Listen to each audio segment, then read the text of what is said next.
여러분, 오늘 이야기는 딱 한 문장으로 시작할게요.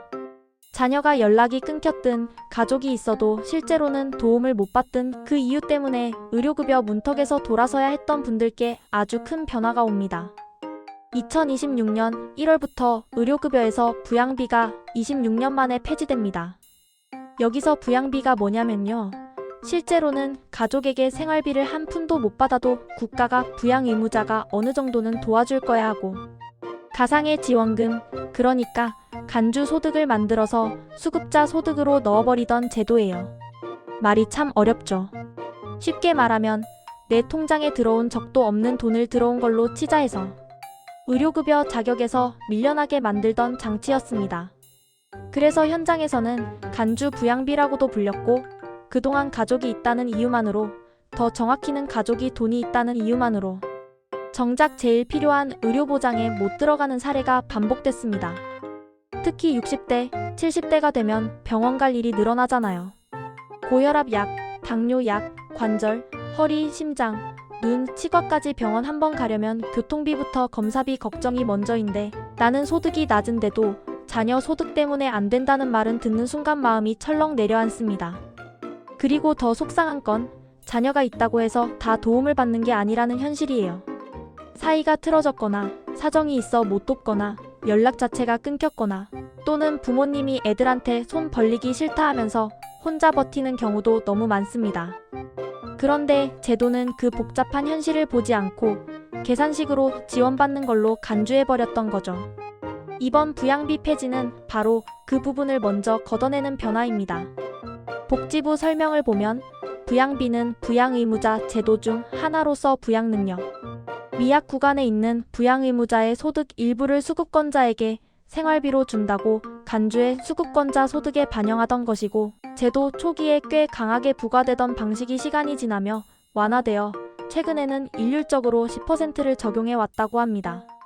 그런데 2026년부터는 이 부양비 자체가 전면 폐지되는 겁니다. 핵심은 딱 이거예요. 실제로 받지 않는 돈 때문에 탈락하는 불합리함을 줄이겠다. 그래서 의료급여 수급권자가 확대될 것으로 기대된다고 공식적으로 밝히고 있습니다. 이게 왜 60대 이상에게 특히 중요하냐면요.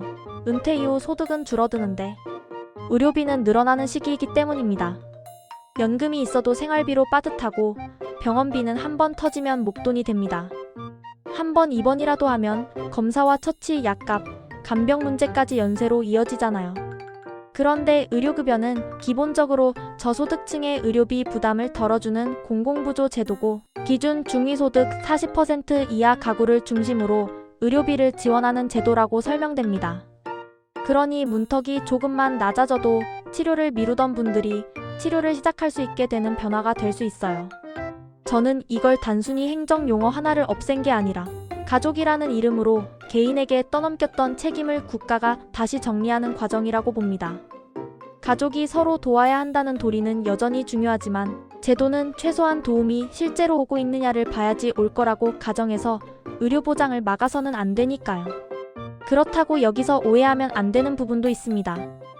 부양비가 폐지된다고 해서 의료급여의 부양의무자 기준이 통째로 다 사라졌다라고 단정하면 아직은 이릅니다.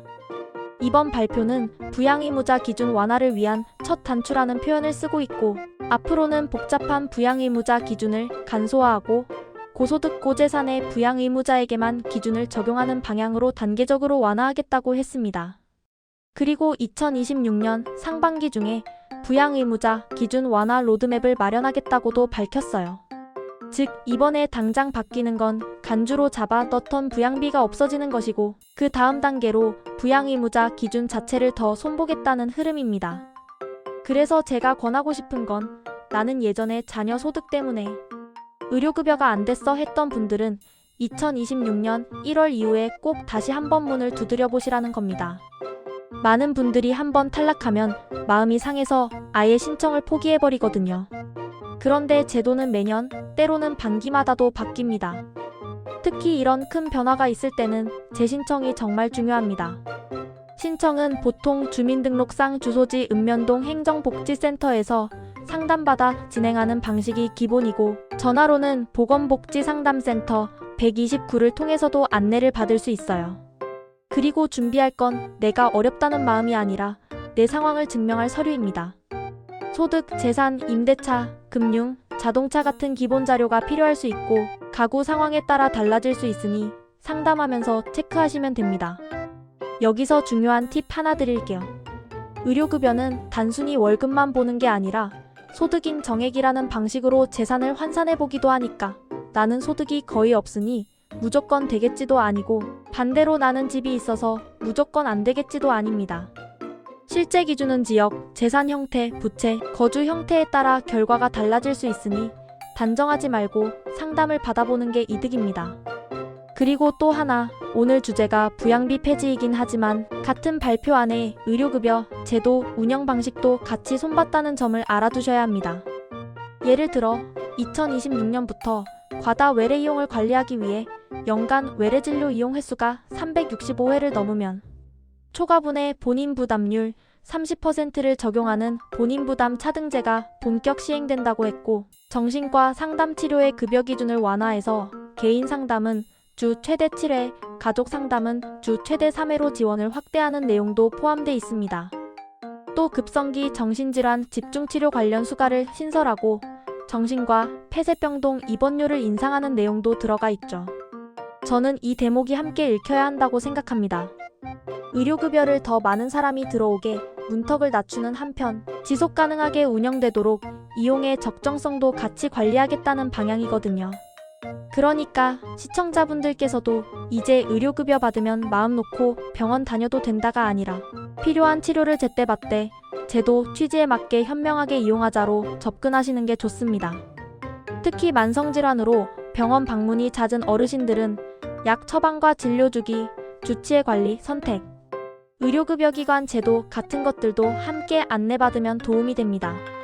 결국 제도는 내 건강을 지키는 안전망이지만 그 안전망을 제대로 쓰려면 규칙을 아는 게 힘이 됩니다. 다시 부양비 이야기로 돌아와서 저는 이 변화가 단지 숫자 하나 빠지는 게 아니라 심리적으로도 큰 의미가 있다고 봐요. 자식이 있는데 왜 나라 도움을 받아라는 시선, 혹은 자식이 있으니 안 된다는 문턱은 많은 어르신들께 죄책감과 위축을 동시에 줬습니다. 그런데 현실은 냉정합니다. 가족이 있어도 각자의 삶이 있고 도움의 형태는 돈이 아닌 돌봄일 수도 있고 때로는 아무 도움도 없는 경우가 있습니다. 그럴 때 국가가 최소한의 의료 접근을 보장하는 건 공짜를 주는 게 아니라 사람답게 살게 하는 장치예요. 병을 키우면 결국 더 큰 사회적 비용이 들고 무엇보다 본인이 겪는 고통이 커지니까요. 그래서 저는 오늘 영상에서 한 가지를 꼭 강조하고 싶습니다. 내가 자격이 될까, 안 될까를 머릿속으로만 계산하며 포기하지 마시고 2026년 1월 이후에는 달라진 기준을 전제로 다시 확인해 보십시오. 특히 예전에 부양의무자 때문에 안 된다, 자녀 소득 때문에 안 된다라는 말을 들었던 분들은 이번 부양비 폐지로 결과가 바뀔 가능성이 있습니다. 그리고 주변에도 꼭 알려주세요. 부모님이 혼자 끙끙 앓고 계신데 자녀가 우리 집은 안 될 거야 라고 먼저 포기해버리는 경우가 정말 많습니다. 제도가 바뀌면 운명이 바뀌는 분들이 생깁니다. 마지막으로 이건 제 개인적인 바람인데요. 부양비 폐지가 첫 단추라고 했잖아요. 다음 단추들이 더 빠르게, 더 촘촘하게 이어져서 진짜로 도움이 필요한 분들이 가족관계 때문에 다시는 의료에서 배제되지 않는 방향으로 갔으면 좋겠습니다. 오늘 영상이 도움이 되셨다면 주변 어르신 한 분께라도 2026년 1월부터 의료급여 부양비가 없어졌대, 예전에 안 됐어도 다시 알아보자, 이 말 한마디만 꼭 전해주시면 좋겠습니다. 여러분의 그 한마디가 누군가에게는 병원 문을 다시 열 수 있는 열쇠가 될 수 있습니다.